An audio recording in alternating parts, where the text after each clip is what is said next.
Aujourd'hui, je reçois Mickaël Poté, joueur international pour les Guépards du Bénin, avant-centre pour Makusa à Chypre. On va parler avec lui de son parcours et de ses projets. Bonjour et bienvenue Mickaël, comment tu vas? Bonjour, ça va, merci. Merci pour l'invitation, ça fait plaisir. Alors je vais t'expliquer le concept de contre-pied. On va faire un interview découpé comme un match de foot. On va commencer par un échauffement pour apprendre un peu à te connaître, puis le classique première mi-temps, mi-temps et deuxième mi-temps, pour parler de ton itinéraire, ton cheminement, ta trajectoire, de toi quoi. D'accord, ok. Pas de souci. Est-ce que tu es prêt pour ton échauffement? Je suis prêt pour l'échauffement. Alors pour l'échauffement, je vais t'offrir le choix entre trois d'entre eux. C'est à toi de me dire lequel tu veux choisir. D'accord. Alors aujourd'hui, tu as le choix entre Taureau, qui est un portrait chinois, Paseva, si tu devais prendre la place de quelqu'un pour un jour, ou Étirement, c'est une question pour les flemmards de l'entraînement. D'accord. Euh, Taureau, Paseva. Allez, vas-y, on va partir pour le taureau. Allez. Allez, c'est parti pour Taureau, si t'étais une chanson. Si j'étais une chanson, euh, j'écoutais beaucoup, fut un temps la musique. Quand j'étais jeune, j'avais des chansons qui références. Je veux dire une chanson africaine.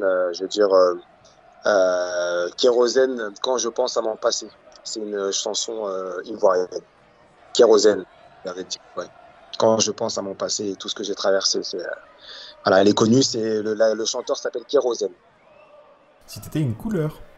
Si j'étais une couleur, je dirais le noir. Si tu étais un livre. Un livre, je dirais le Coran. Si t'étais un objet. Si j'étais un objet, je dirais un ballon. Normal. Si t'étais un plat cuisiné. Je dirais Aloko poulet. Mais tu sais le faire? Je vais le faire, mais catastrophe. Si t'étais un animal. Un animal, je dirais un lion. Si tu étais un sentiment. Un sentiment, je dirais l'humilité. Nickel. Et si t'étais un autre joueur? Si j'étais un autre joueur de foot, je serais R9 El Fenomeno Ronaldo, qui a toujours été mon idole. J'imagine comme beaucoup, en effet. Si t'étais un jour de la semaine. Je dirais le vendredi.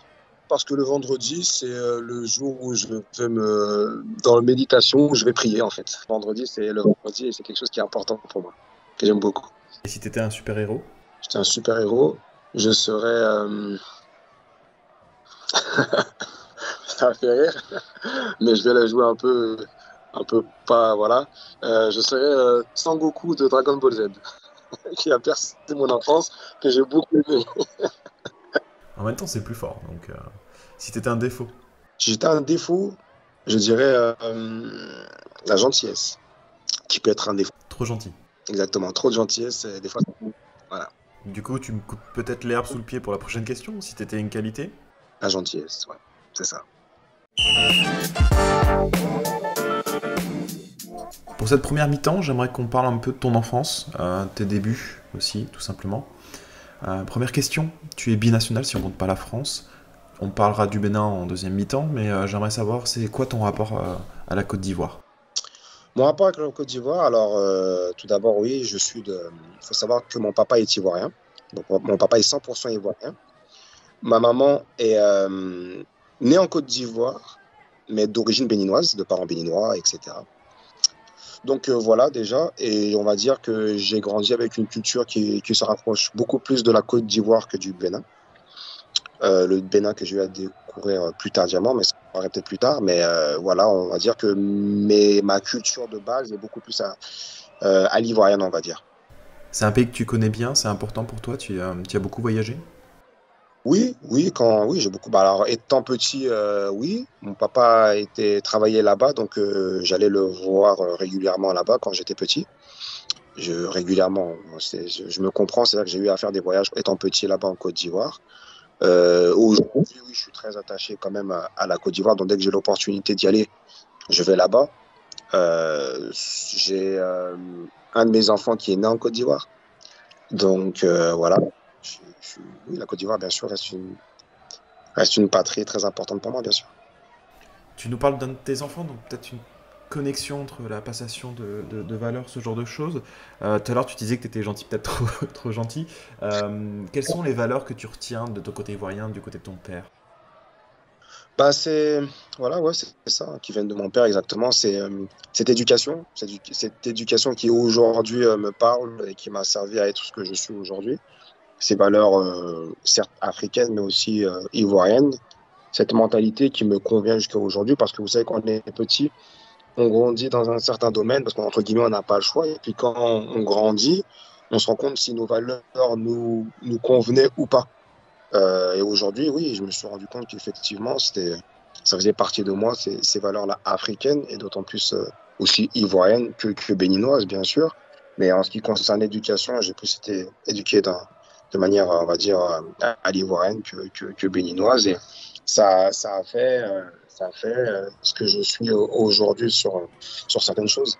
Oui. Ça sent du coup que ça transpire d'une certaine manière. Est-ce que tu sens que c'est quelque chose qui fait partie de ta construction? Oui, bien sûr, bien sûr. Après, ce n'est pas que ça, parce que ce n'est pas que ça.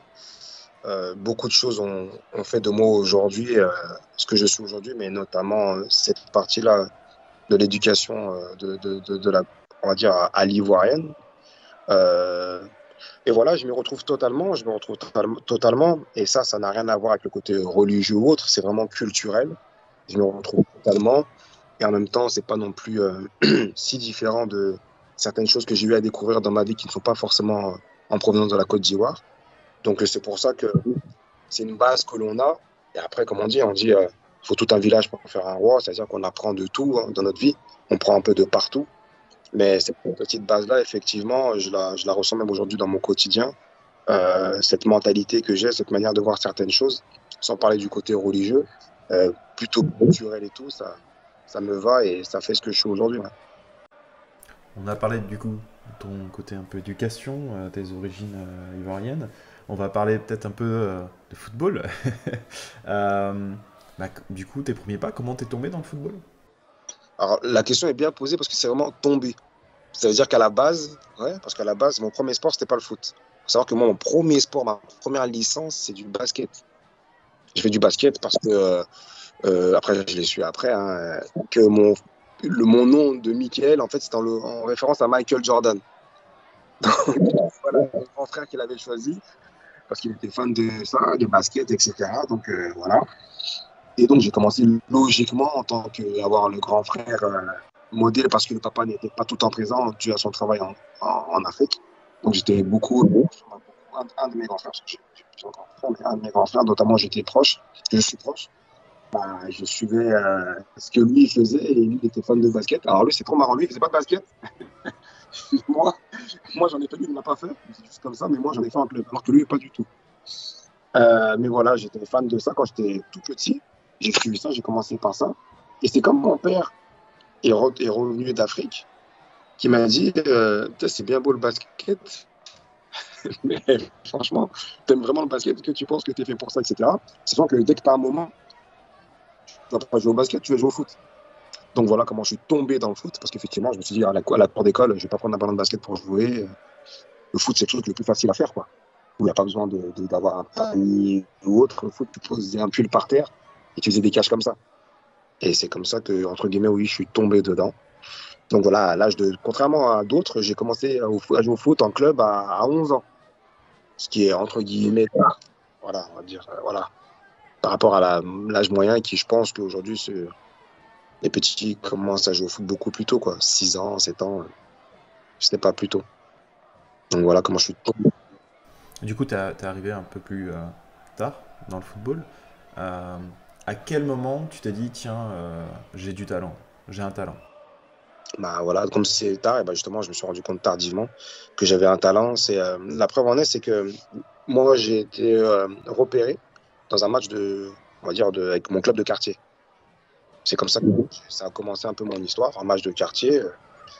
On jouait, et puis allez, j'étais à Lyon, il faut savoir que j'ai grandi à Lyon, et le DTN, le directeur technique national, était venu de passage, il me voyait jouer un match comme ça, et puis il a dit à mon coach de l'époque que ce petit-là, il a quelque chose.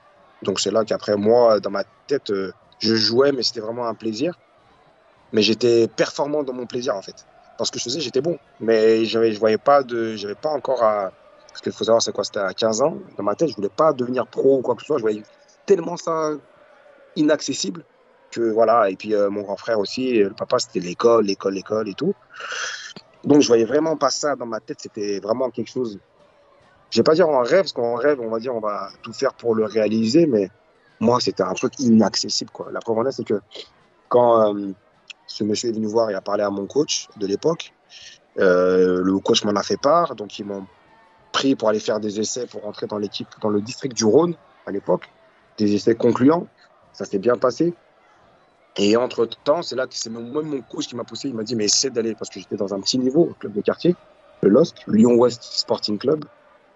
J'étais dans un petit niveau. Il m'a dit, il m'a conseillé d'aller faire des essais aussi dans des clubs, etc.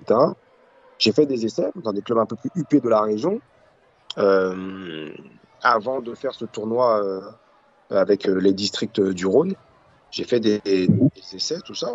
Et les coachs, à la fin, je me rappellerai tout le temps, Saint-Priest, il m'a dit, mais tu veux pas. Ah, mais, oh, écoute, je sens que la marche, elle est un peu haute, mais continue à faire ça, tu veux pas en faire ton métier et tout. J'ai dit, non, non, non, moi, je joue comme ça, c'est l'école et tout, voilà, voilà, voilà.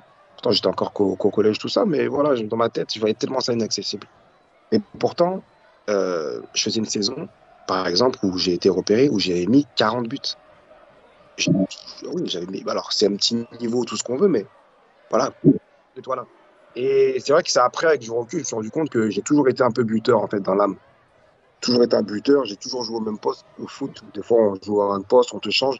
Moi, j'ai toujours été attaquant, j'ai toujours marqué beaucoup de buts. Mais voilà, sans plus. Et c'est quand, finalement, j'ai intégré cette équipe de District du Rhône, qui est, entre guillemets, tu fais partie maintenant des meilleurs joueurs du Rhône, mais c'est temporaire, hein, voilà, c'est pas l'équipe de France ou autre, mais tu fais partie des meilleurs joueurs de l'équipe du Rhône. Et on a fait des tournois, on a joué contre l'équipe Dromardèche, l'équipe de Isère, etc.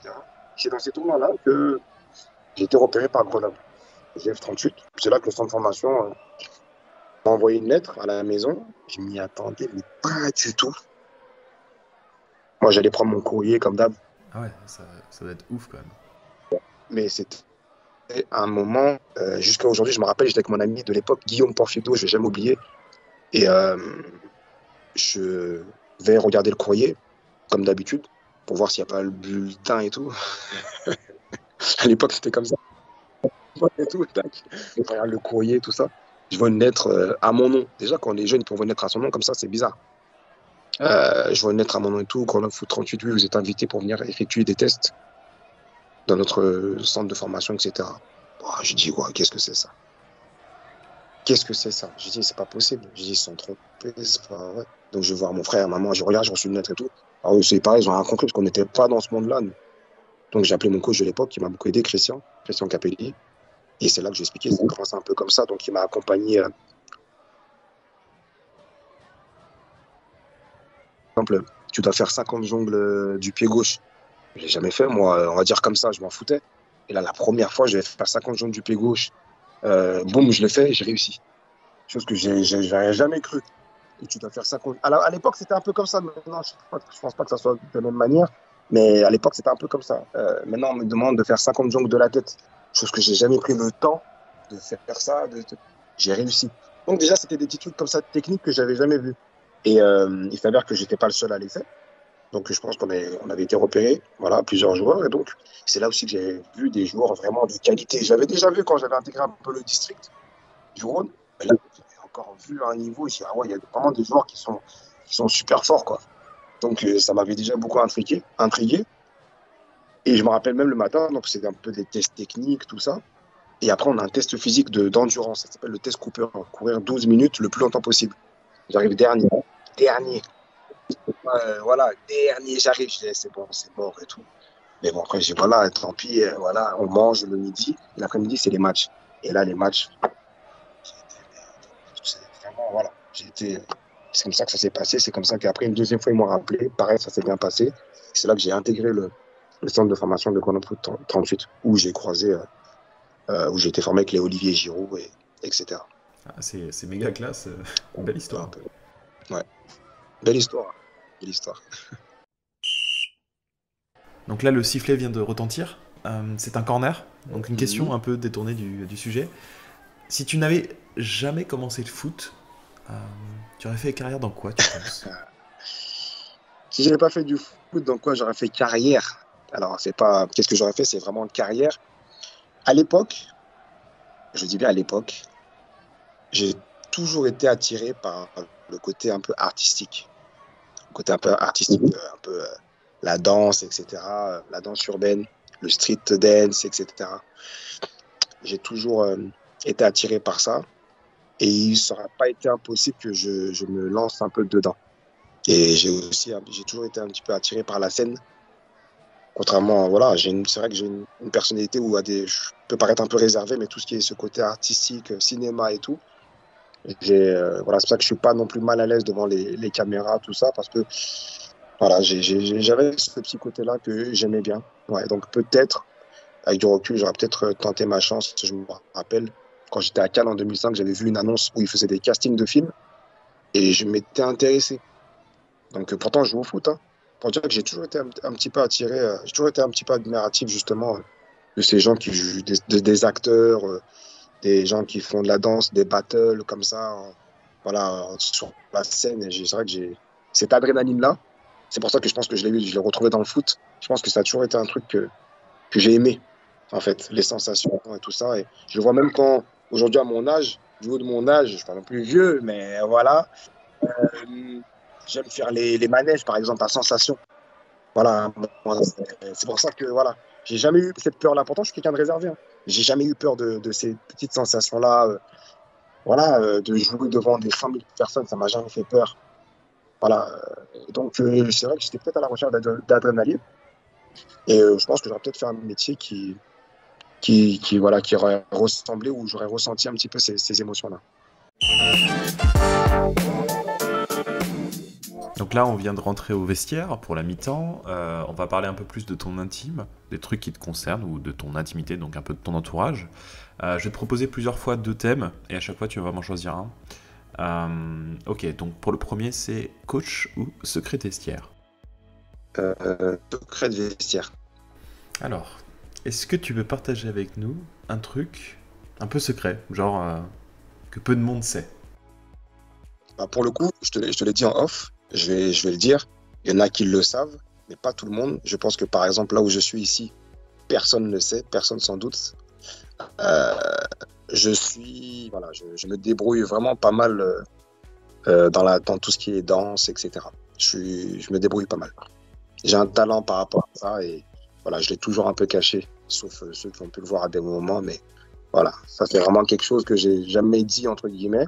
À des moments, je l'ai montré, mais voilà, je sais que ça allait pas trop loin, quoi, tu vois. Mais je sais que voilà, j'ai ce petit côté que voilà, je me débrouille. C'est un secret.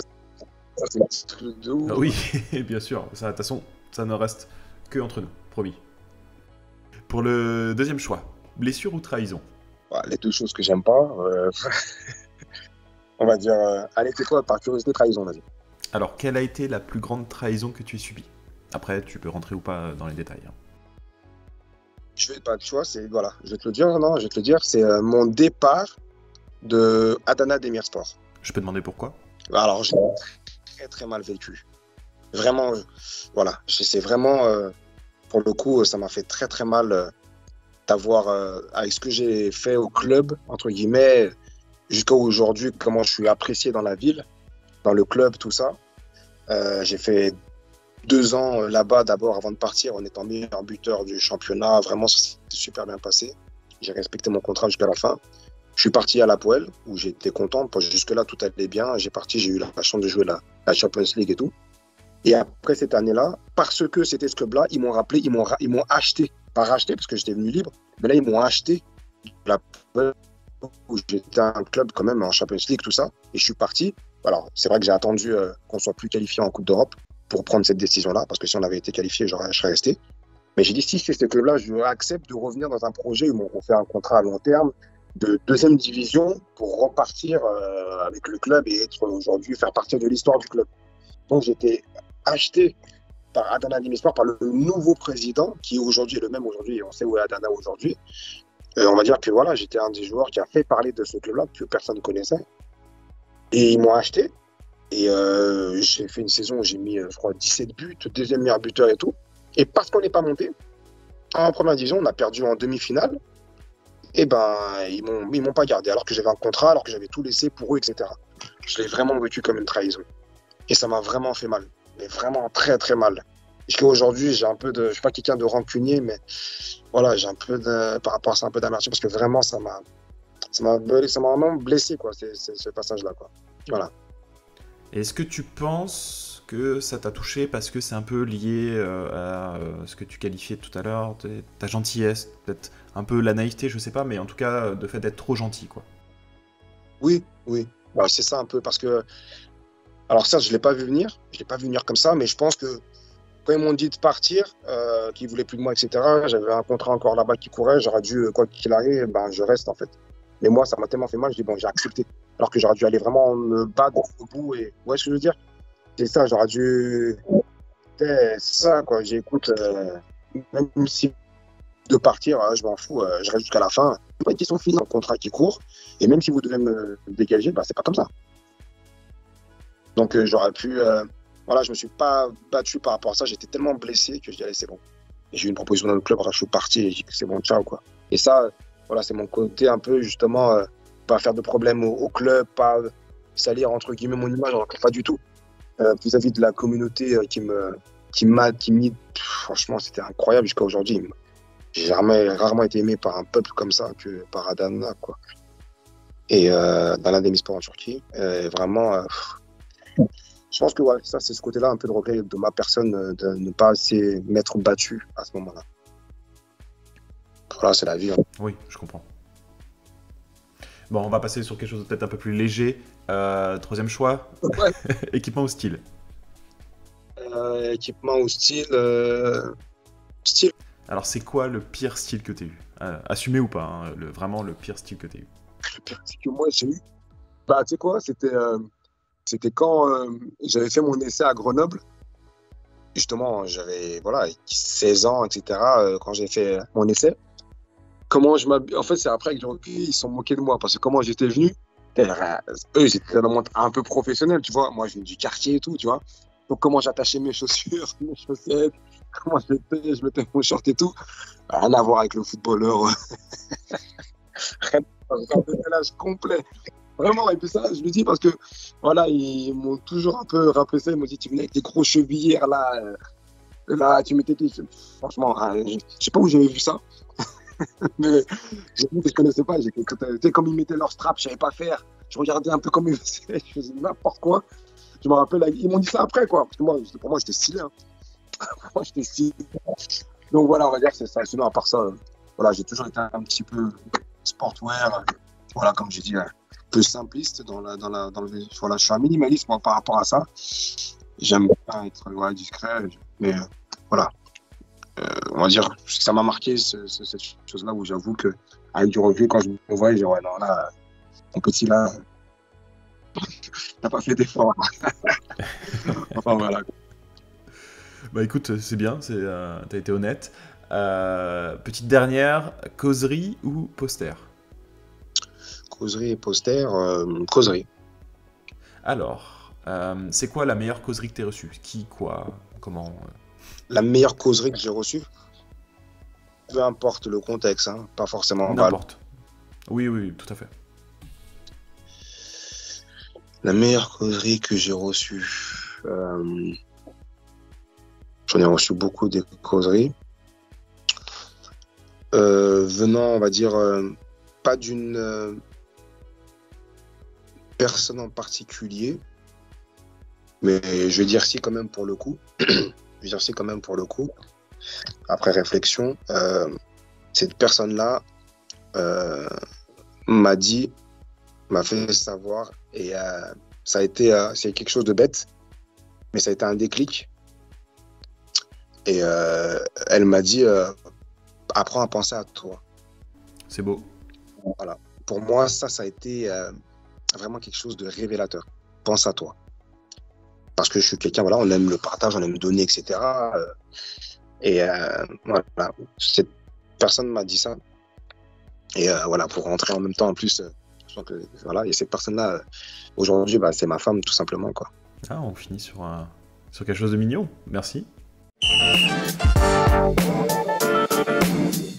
Alors dans cette deuxième mi-temps, je voudrais qu'on se penche du coup sur ton côté maternel, avec le Bénin. Pareil que tout à l'heure, au-delà de ta mère, c'est quoi le lien avec le pays que tu as eu en premier lieu? Au-delà de ma mère, bon, je suis reparti ou je suis parti au Bénin pour la première fois à 16 ans. 15 ans, 16 ans. La première fois. Donc quand j'y suis allé, c'était vraiment une découverte au tout début. J'ai même joué un petit peu au foot là-bas, etc. D'ailleurs, pour la petite anecdote, quand je suis parti jouer au foot là-bas et tout, je jouais avec les petits du quartier là-bas. Et j'avais filmé à l'époque avec la caméra, le caméscope, tout ça et tout.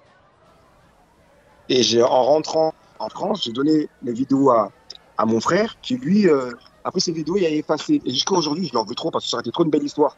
Parce que je veux dire, ça, Ah ouais. ah ouais, non, franchement, je vois, je mets la cassette plus content, je vois, il est là, lui en train de sauter dans la piscine et tout. Je dis, mais ça, ça, c'est des dossiers, ça a été trop beau, quoi. Et vraiment, voilà, j'allais comme ça sans penser, et puis après, je me retrouve en équipe nationale du pays. Donc, bref, c'était une petite anecdote.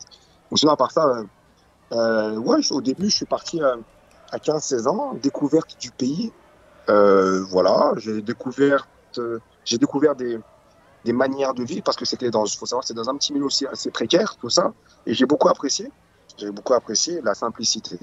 Et c'est là que ça m'est un peu, malgré à l'époque mon jeune âge, ça m'a fait comprendre aussi le certain confort que j'ai la chance aussi d'avoir, même si on ne vit pas dans le luxe, hein, pas forcément, on vient aussi d'un quartier, mais voilà, il y a des petits conforts, même étant dans un quartier que tu n'as pas forcément dans certains endroits en Afrique. En tout cas, où je suis allé, parce que bien sûr, en Afrique, il y a beaucoup de beaux endroits aussi. Mais Mhm. voilà, ça m'avait marqué un petit peu, pour le coup. Et après, c'est pour ça que, ayant vu un petit peu certaines choses, quand j'ai été appelé, quand mon coach de l'époque, Ducier, avec qui j'ai passé aussi beaucoup de temps en termes d'être son joueur, a su que j'avais des origines béninoises, parce que lui aussi savait que j'étais vraiment Côte d'Ivoire, Côte d'Ivoire. J'ai pas longtemps hésité à tenter l'expérience dans un premier temps. Donc, c'est-à-dire que voilà, ça a été, on va dire, ma première approche au niveau du pays et après, en même temps, peut-être, prochaine question au niveau de l'équipe nationale, quoi. Bah, justement, voilà, c'était ma prochaine question. Comment ça s'est passé la sélection contre le Maroc? Voilà, c'est ça, contre le Maroc, ouais, c'est ça. Bien renseigné, contre le Maroc. Et ben, en fait, il m'avait appelé. Il faut savoir ça aussi, il y a une petite histoire par rapport à ça parce que euh, mon coach à l'époque, qui était mon coach à Cannes, Michel Ducier, qui après a pris la sélection béninoise, donc m'a appelé, savait que j'avais des origines béninoises, a appris que j'avais des origines béninoises, m'a proposé. J'avais moins de 23 ans et tant que j'ai pas dû se passer cet âge-là, je pouvais encore faire le choix. Il m'a dit essaye, c'est un match amical, ça n'engage à rien. Viens, regarde, et si tu aimes, vas-y. Donc, je suis parti, j'appelle mon père, papa, je vais aller avec le Bénin essayer l'équipe nationale, etc. Allô, papa? Non, après il m'a dit bon, il n'y a pas de problème. Mais il n'a pas très, très bien pris, pour vous dire la vérité. Il n'a pas très bien pris et tout. C'est-à-dire qu'il dit, mais attends, t'as toujours voulu la Côte d'Ivoire, pourquoi tu patientes pas, etc. Et je le comprends hein, d'un côté. Et je lui dis, papa, tu sais, je suis quelqu'un, ça va rien changer, papa. Tu vois, et puis d'abord, je vais essayer d'une, et deuxièmement, je vais expliquer, je suis quelqu'un, je sais faire la part des choses, et je suis très réaliste, papa. Il faut savoir que moi, je viens d'une génération où quand on parle de Côte d'Ivoire à l'époque, c'est Drogba et compagnie. Alors, Ouais. voilà, je connais mon niveau, entre guillemets, à l'époque, je me disais, je ne me voyais pas en concurrence avec, voilà. Donc, je me suis dit que ça va être compliqué. Et le Bénin était un pays qui, pareil, qui est un petit pays qui n'est pas forcément, à l'époque, n'était pas un pays de foot, tout ça. Et je voulais dire, pourquoi pas écrire l'histoire? Pourquoi pas être celui qui va faire parler du Bénin, justement? Donc, j'avais ce petit challenge-là aussi. Et en même temps, j'ai dit, mais papa aussi, c'est le pays de ma maman aussi. Tu vois ce que je veux dire? C'est mon pays aussi, quoi. Alors, toi, t'es que ivoirien, mais moi, je suis métis. Ivoirien et béninois. Donc, voilà, c'est la petite histoire et tout. Et après, il a très bien compris. Justement, il a été très fier. Et ça a été comme ça. Donc, il m'a appelé. J'ai essayé. J'ai fait une mi-temps, une très belle mi-temps contre le Maroc. Ça s'est très bien passé. J'étais pas sur décisif, malgré qu'on ait perdu, il me semble, 3-1. J'étais pas sur décisif sur le seul but. Et j'ai dit, on avale, jouer avec l'équipe nationale du Bénin. Et ma première au pays a été exceptionnelle. Contre l'Angola, j'ai pas marqué, j'ai fait un gros match. Et c'est de là que, voilà, quoi, l'histoire s'est créée avec le Bénin. C'est là où tu t'es senti intégré, quoi. C'est là que je me suis senti intégré. Et en allant tout doucement, régulièrement après, tout doucement au Bénin, tout ça, voir le Bénin d'une autre manière, on va dire, sortir entre guillemets de ce petit côté précaire et aller avec un certain statut, ça m'a beaucoup fait plaisir, ça m'a beaucoup touché. Je suis tombé vraiment amoureux du Bénin comme ça, quoi. Vraiment. Donc, Qu'est-ce que tu as découvert vraiment qui t'a fait basculer sur ton amour pour le Bénin? eh ben justement, c'est cette envie qu'ils ont eue et qu'ils ont dit, bah nous aussi, même si on n'est pas même si on n'est pas un pays de foot, on a aussi des joueurs qui ont du talent. J'ai senti cette rapproche-là, j'ai senti en fait surtout qu'ils avaient besoin de moi, Ouais. comme dans tout, voilà. Je me suis senti désiré, apprécié, désiré, et ça m'a donné envie, quoi. Moi, je suis comme ça.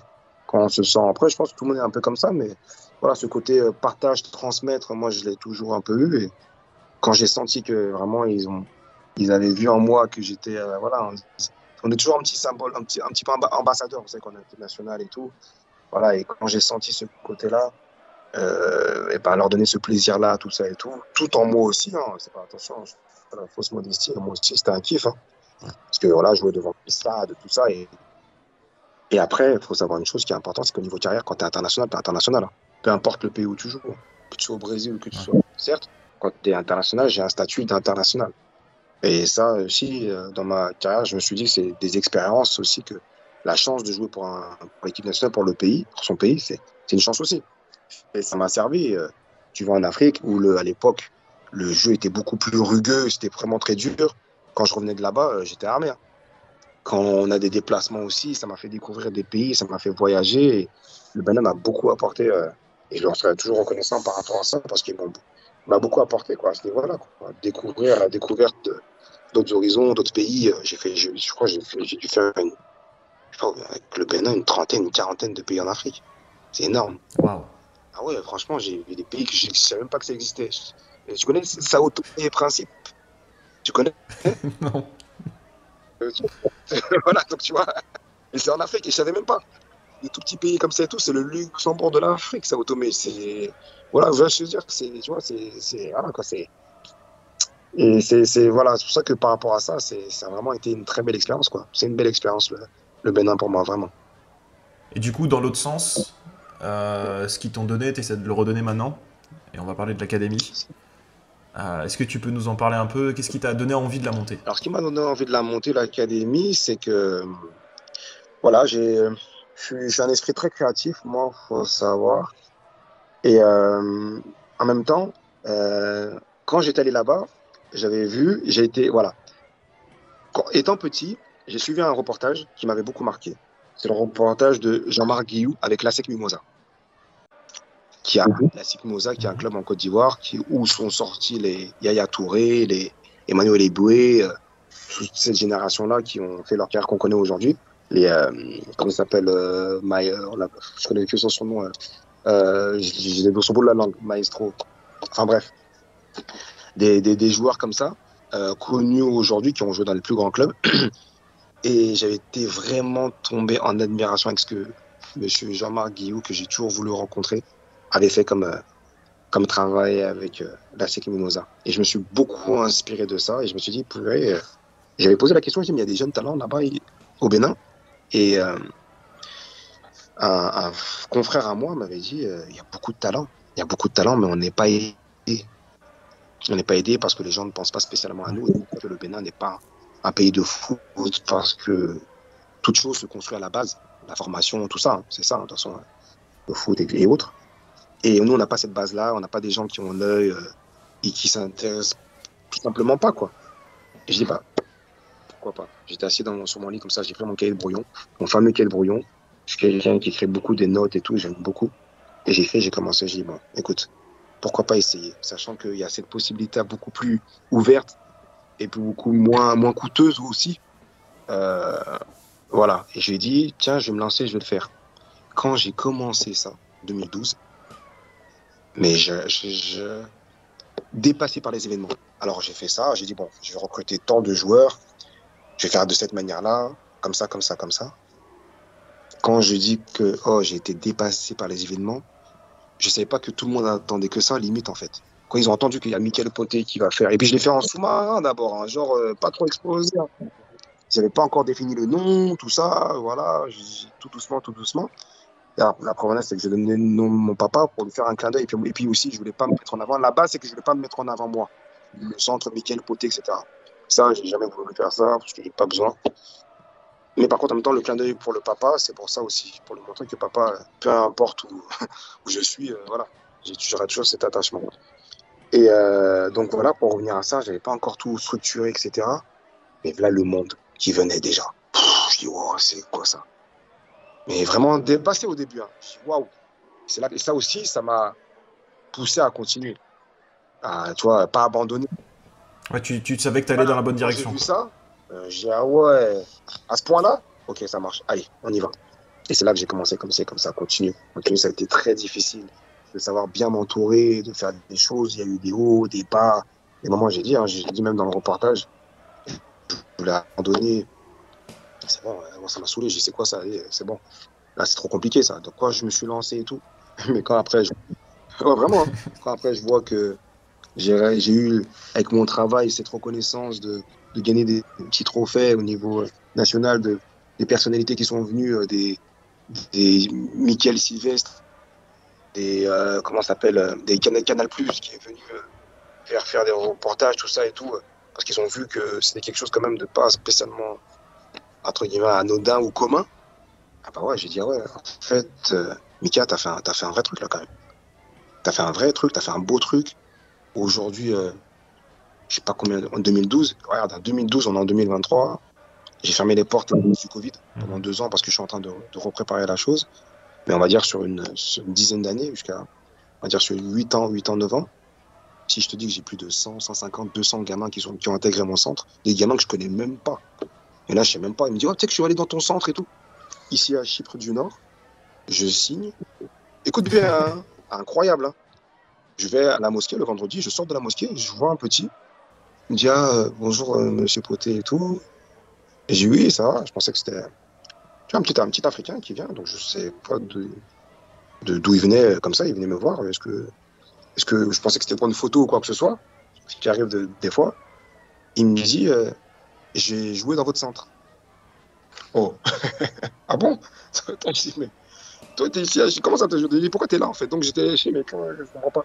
Oui, telle année, j'ai intégré le centre. Parce que après, il y avait comment ça s'appelle? Faut savoir qu'après, il y avait de l'autogestion, quoi. Moi, je mets les choses en place. Au début, j'étais beaucoup présent. Après, j'ai laissé gérer. Je connaissais, il y avait 2, 3, des fois 4 catégories. Je connaissais pas tous les noms de tous ceux qui passaient. Je sais pas, c'était vraiment, voilà, quoi. Pas faire le gars qui se désintéresse pas du tout, parce que j'ai toujours été très, très papa poule. Mais il y a franchement, te dire que tous les gamins qui sont passés au centre, excuse-moi, mais non. Et je vais t'expliquer notre. Bah, surtout que si on a des C'est centaines, au bout incroyable. d'un moment. Là, j'étais un chambre comme ça. Hein. Je crois que c'est plus même. Hein. Pour te dire, hein, que chaque année ça change, des fois chaque 6 mois. Franchement, il faudrait que je calcule peut-être pour voir, mais pour te dire. Donc, un enfant parmi ces 300 gamins, moi ici à Chypre du Nord, qui me dit je suis passé dans ton centre de temps à temps. Donc, d'un côté, ça fait plaisir. Tu te dis Ah, pour la plaisir. reconnaissance, ça Voilà. fait plaisir. Ouais. Et en même temps aussi, ceux qui n'ont pas eu, c'est pas dire pas la chance, parce que c'est une chance de ne pas venir dans notre centre aussi. Écoute l'histoire. Ça fait quoi? Ça fait 2, 3 ans. J'ai mon directeur sportif de mon académie, celui qui est proche de moi, mon bras droit, qui vient, il me dit, il faut que je t'avoue quelque chose. Écoute bien. Il dit, il faut que je t'avoue quelque chose. Je dis, qu'est-ce qu'il y a? Il me dit, assis-toi. Je dis, je m'assois. Qu'est-ce qu'il y a? Il me dit, tu vois le joueur qui joue là-bas, là? Je dis, mais qui il parle? Non, celui qui joue là-bas, maintenant, il est en France, qui cartonne, là, qui est à Lille, là. Il y en a beaucoup. Allez, vas-y, abrège. Pour l'attaquant nigérian Oshimen. J'ai dit oui, eh ben.